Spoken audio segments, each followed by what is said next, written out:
எல்லா புகழும் இறைவனுக்கே.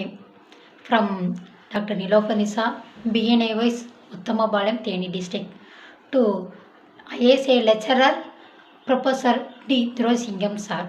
அவர்கிட்ட வந்துட்டு நான் லெவல் 3 வரைக்கும் சுஜோக் தெரப்பி முடிச்சிருக்கிறேன். அவரோட கிளாஸெல்லாம் நாங்கள் என்ஜாய் பண்ணி படிச்சிருக்கோம், அதான் உண்மை. சரிங்களா? அவர் கிளாஸ் வந்து என்ன சொல்ல நல்ல ஒரு இதாக இருக்கும். எனி டவுட்னு கேட்டார்னா எங்களுக்கு ஒரு டவுட்டும் வராது. யாராவது ஒருத்தவங்க தான் கொஸ்டின் கேட்டிருப்பாங்க. அவங்களுக்கு எங்களுக்கு அதை அவர்கிட்ட கேட்கக்கூடிய விஷயங்கள் எல்லாமே எங்களுக்கு கிடச்சிரும் பார்த்துக்கோங்க. அவர் கிளாஸ்லாம் நல்லா என்ஜாய் பண்ணி படிச்சிருக்கிறோம். நான் வந்து இயற்கை மருத்துவம்னா என்னை நாடி வர பேஷண்ட்டுக்கிட்டலாம் நான் என்ன செய்யணும், இயற்கை முறைகளில் தான் மருந்து முறைகள்லாம் நான் சொல்லிக் கொடுப்பேன். நான் வாழை குளியல், மண் குளியல், உணவு முறைகள் மாற்றங்கள் இதை தான் நான் சொல்லிக் கொடுத்துக்கிட்டு இருந்தேன். இதுக்கிடையில் வந்து நான் சுஜோக் தெரப்பி நான் படிக்கணும் எனக்குள்ள நல்லா இன்ட்ரெஸ்ட் இருந்தது. பட் நான் எல்லா இடத்துலையும் தேடி பார்த்தேன், எனக்கு ஒன்றும் அப்படியே ஒன்றும் சாட்டிஸ்ஃபேக்ஷனாக இல்லாமல் இருந்தது. என்னோடய ஃப்ரெண்டு மூலமாக சார் வந்து எனக்கோட லிங்க் கிடச்சிது. அவரோட கிளாஸ் வந்து அட்டன் பண்ண நல்லா இன்ட்ரெஸ்டிங்காக போக ஆரம்பிச்சிச்சு. அவர் வந்துட்டு கையும் காலில் வந்து எந்த ஒரு நோய்கள் ஒரு மனுஷனுக்கு வந்து வந்தாலுமே சரிப்படுத்த முடியுன்றதை வந்து அவர் உணர்த்துறாரு. எனக்குள்ள ஒரு டவுட் இருந்தது, அது எப்படி சரியாகும், கையும் காலிலே வச்சுட்டு எப்படி எந்த நோய்களை சரிப்படுத்த முடியும் அப்படின்றத சொன்னேன். அப்போ வந்து அவர் பேசிக் கரஸ்பாண்டன்ஸ் சிஸ்டத்தில் வந்து எங்களை சொல்லிக் கொடுக்கும்போது வந்துட்டு என் பெண்ணுக்கு வந்து வயிற்று வலி அதிகமாக இருந்தது, பிசிஓடி ப்ராப்ளம் இருக்கும்போது அப்போ வந்து நான் வந்து அந்த கரஸ்பாண்டன்ஸ் சிஸ்டத்தை வந்து இயக்க முறைகள் பண்ணினேன். அந்த வயிற்று வலியை துணிச்சது ஒரு 3 நிமிஷத்துல அந்த வந்து சரியானதாக நான் உணர ஆரம்பித்தேன்.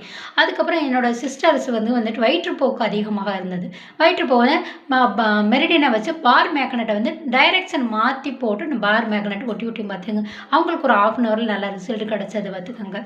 சரிங்களா? இதை நான் அனுபவபூர்வமாக உள்ளுக்குள்ளே நான் உணர ஆரம்பித்த மாதிரி எனக்கு ரொம்ப இன்ட்ரெஸ்ட் ஆரம்பிச்சு. சார் சொல்லுவார், இங்கே படிக்கும்போது ஒவ்வொன்றுக்கா இன்ட்ரெஸ்ட்டுகள் வர ஆரம்பிக்கும்ன்ட்டு. அவரோட கிளாஸில் வந்து நல்லா என்ஜாய் பண்ணி நல்லா நாங்கள் படித்தோம் பார்த்துக்கோங்க. அப்புறம் வந்து நான் இயற்கை மருத்துவர்னால வந்துட்டு என்கிட்ட ஒரு பேஷண்ட்டு வந்தாங்க. வந்து லிவர் ஃபங்க்ஷன் வந்து அவருக்கு வந்து ரொம்ப கம்மியாயிடுச்சு. அவர் ரொம்ப வந்து ட்ரிங்க்ஸ் அடித்து வந்துட்டு லிவர் வந்து ரொம்ப அழுகிய நிலையில் வந்துடுச்சு. அவருக்கு 50 டேஸ் தான் டயம்னு சொல்லிவிட்டு அவரை அனுப்பிச்சி விட்டாங்க. அப்போ என்கிட்ட வரும்போது இதை எடுத்து நம்ம எப்படி பார்க்க முடியும், இது அழுகி போன ஸ்டேஜ்னு சொல்கிறாங்களே, என்ன மாதிரி இது பண்ண முடியும் அப்படின்னு எனக்குள்ள ஒரு கேள்வி இருந்தது. அப்போ தான் இது வந்து லிவர் சம்மந்தமான சார்லாம் வந்து நிறையா வந்து சொல்லிக் கொடுத்துட்டே இருந்தார். சரி, இதை கையாண்டா என்ன அப்படின்னு சொல்லிவிட்டு அவர் வெளியூருக்காரங்க வந்து நம்மகிட்ட வந்து தங்கியிருந்தாங்க. அப்போ வந்து அவர் தான் இயக்க முறைகள் நான் பண்ண ஆரம்பித்தேன். லிவர் ஃபங்க்ஷன் இயக்க ஆரம்பித்தேன். கலர் தெரப்பி பண்ணினேன். என்ன சொல்கிறது, மோக்ஸா கொடுத்தேன், லேசர் ட்ரீட்மெண்ட்டு கொடுத்தேன். இதுக்கிடையில் உணவு முறைகள் வந்து நாங்கள் கொடுக்கவே என்ன செஞ்சிட்டார், அவருக்கு வந்துட்டு SGOT வந்துட்டு 52 இருந்தது வந்து 20 ஆச்சு பார்த்துங்க. 10 டேஸ்லேயே வந்து நான் அனுபவபூர்வமாக அனுபவிச்சது நான். ஏன்னா இதில் அது வந்து மற்ற இது கூட சொல்லும் போது வந்துட்டு இப்போ பாப்பாவுக்கு வந்து வயிற்று வலி வந்துச்சு, இந்த கரஸ்பாண்டன்ஸ் சிஸ்டத்தில் பாயிண்ட் கொடுத்தோம், மெரிடியன் வந்துட்டு போட்டோன்னு சொன்னால் அது வந்து ஓகேன்னு சொல்லலாம். இது வந்து லிவர் ஃபங்க்ஷனே இது சரியாகிற அளவுக்குன்னா இதுக்குள்ளே அற்புதமான வித்தைகள் இருக்குன்ற எனக்குள்ளார புரிஞ்சிச்சு. தன்னம்பிக்கைகள் எனக்கு வந்தது.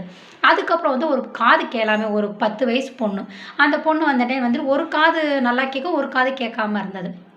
அப்புறம் ENT டாக்டர் வந்துட்டு அவங்களுக்கு வந்து மிஷின் தான் வைக்கணும் அப்படின்னு சொல்லியிருந்தாங்க. அப்போ நம்மகிட்ட தெரிஞ்சிருந்து நான் கொஞ்சம் வருமானம் முடிச்சதுனால அந்த வச்சு கையாண்டுட்டு தான் இருந்தேன். எனக்கு சுஜோக் வந்து நிறையவே நல்லா கை கொடுத்தது.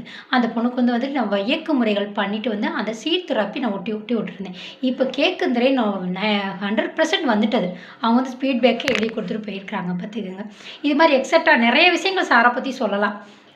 சார் வந்து அவர் என்ன சொல்கிறார், அவர் கற்றுக்கிட்ட விஷயங்கள் வந்து எங்கள் கூட ஷேர் பண்ணணும்னு நினைப்பார். நாங்கள் ஒரு அசால்ட்டாக இருந்தாலும் வாங்கிக்கங்க அப்படின்ற மாதிரி அவர் என்னென்ன படிச்சிருந்தாரு, கலர் தெரப்பி, காந்த சிகிச்சை, எல்லாமே பல்ஸு எல்லாமே அவர் என்னென்ன கற்றுக்கிட்டாரோ அவர் எல்லா விஷயங்களும் இப்போ வரைக்கும் எங்களுக்கு சொல்லிக் கொடுத்துட்ருக்காரு. அந்த IACL உள்ள ஸ்லேடுகள் மட்டும் சொல்லிக் கொடுக்கணும்னு அவருக்கு என்ன இருக்காது பார்த்துங்க, எக்ஸ்ட்ரா வந்து எங்களுக்கு நோட்ஸ் கொடுத்துட்டே இருப்பார். இது பண்ணுங்க அப்படின்ற சொல்வார். இப்போ வந்து கொரோனா பீரியட்லலாம் வந்துட்டு இந்த காய்ச்சலுக்கு வந்துட்டு முனி வேலையிலலாம் வந்து பிளாக் கலர் இங்க்கு மார்க்கரை வச்சு போட சொல்லியிருந்தாங்க. அது காய்ச்சல் இருக்கிற வர கொரோனா பேஷண்ட் இவங்களுக்கு அது சொல்லியிருந்தேன். அவங்க அதே மாதிரி க்யூர் ஆகியிருக்காங்க. நிறைய விஷயங்கள் சொல்லலாம். சுஜோக் வந்து பெரிய ஒரு பொக்கிஷம் தான் எங்களுக்கு கிடச்சது. இதுக்கடையில் வந்து அவர் ஒரு நைஸ் பர்சன், நல்ல ஒரு எண்ணம் அவருக்கு. இதுக்காகவே அவர் வந்துட்டு நேரோடு வாழணும், எங்களுக்காக நேரோடு இருக்கணும் அப்படின்னு சொல்லி இறைவன்ட்ட நாங்கள் பிரார்த்தனை பண்ணிக்கிட்டு இருக்கோம். மேலும் மேலும் வந்துட்டு இவரோட வளர்ச்சிக்கு வந்துங்க நாங்களும் பிரார்த்தனை பண்ணிக்கிட்டு இருக்கோம். Thank you sir, thank you.